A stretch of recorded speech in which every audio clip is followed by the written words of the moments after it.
I wonder what kind of country we live in. I mean, there's no security. We complain about lights, we complain about water.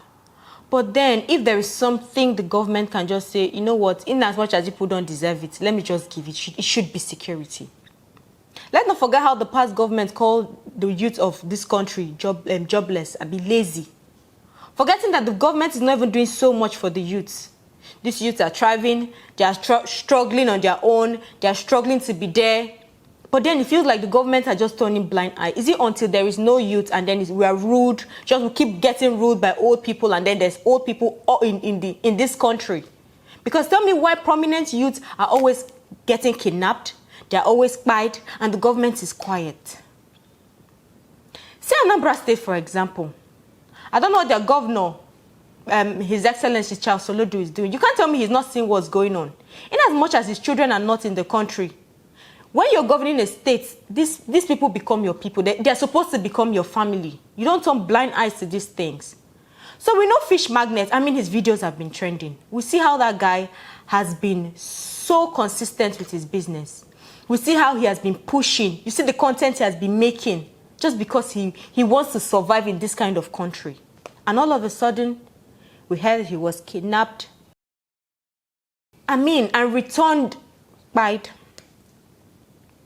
You kidnapped somebody. You asked for ransom. It was paid.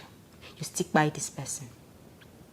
In as much as allegedly there's a rumor going on that in the fish association where he is in, because he's a fish, he sells fish, he has a big, fish company.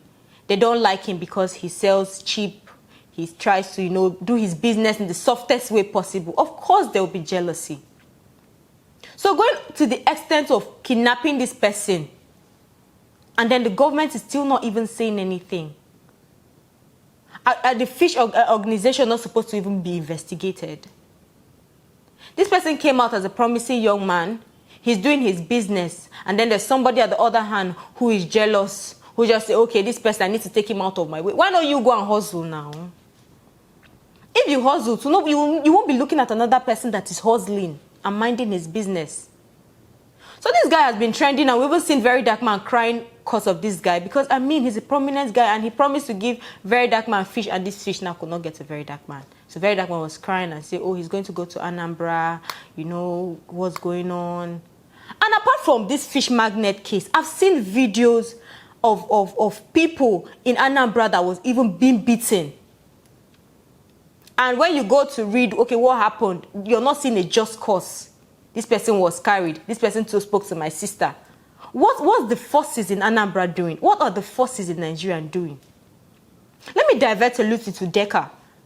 We saw a CCTV camera, footage of how she was picked up in her house just because she called out a fake hair vendor, allegedly. We saw how the Nigerian police were imagine they were shaking her door. And when she was like, what's going on? They passed her a paper, I think that was a warrant. And when she was reading, we saw them taking a hammer to break the padlock.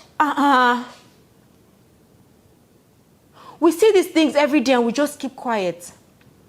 Nigerian youths were tired. We say, okay, end SARS. End all this police brutality. The government did not say anything. We saw that many Nigerians died during that case, during that period. Is this how we are going to continue living in this country? Is this how we're going to be the youth of tomorrow? Is this how this country is going to be developed? Yes, they keep sending their children outside, and then they keep punishing the youth of this country.